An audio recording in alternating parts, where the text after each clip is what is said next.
Wojciech, in your last book, you list things that all autocrats do. It's almost as if they learned from each other, and actually they do learn from each other. First point, as soon as they come to power, they start by demonizing the opposition, by presenting their adversary as the enemies of the people. It's interesting, Wojciech, because in Israel, some politicians refer to the left wing as enemies of the state. היו קינים רדומים של שמאל ושמאל רדיקלי. אנשים שבוגדים, בשדה קרב שהלוחם בוגד יורים בו. Or as those who forgot how it is to be Jews.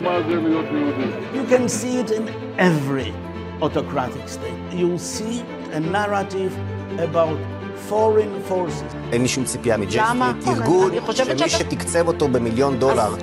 וג'ורג' סורוס אין מה לפנות אליו. And we have to get rid of them, otherwise they will bring disaster upon the good, healthy society. What are the other things on the list, on the checklist? Obviously, the main target on the checklist are courts, because they are most independent branch of all parts of the government in a democratic system. In Israel, the first thing that the government did once getting into power was to try to limit the court's authority.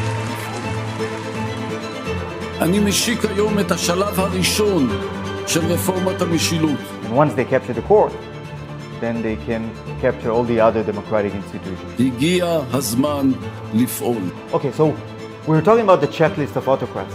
What's next? Well, next is, of course, to do something about independent media. That's what happened in Hungary, where Orban controls almost totality of media. So you know what they did here? There is a channel that is par excellence pro-government. יש פה אג'נדות שמאל מטורפות. שמעתי גם על מעורבות, יכול להיות, של ה-CIA בתוך האנרכיסטים האלה? So going back to our checklist, we mentioned media, we mentioned courts, we mentioned opposition. What about civil servants?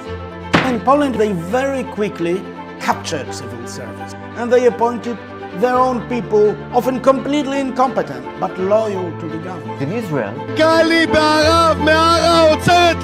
the government treats civil servants as unloyal people. נגיד בנק ישראל שהולך ומלכלך על מדינת ישראל בחוץ ופוגע בכלכלה, היה צריך להיות מגולגל מכל המדרגות, פרא אדם.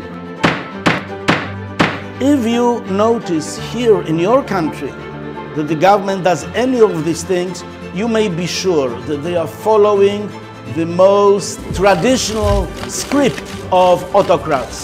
From my own experience in Poland, there is something like a protest fatigue, but I don't see it here. The whole world is looking with amazement and awe at how this movement of protest endures.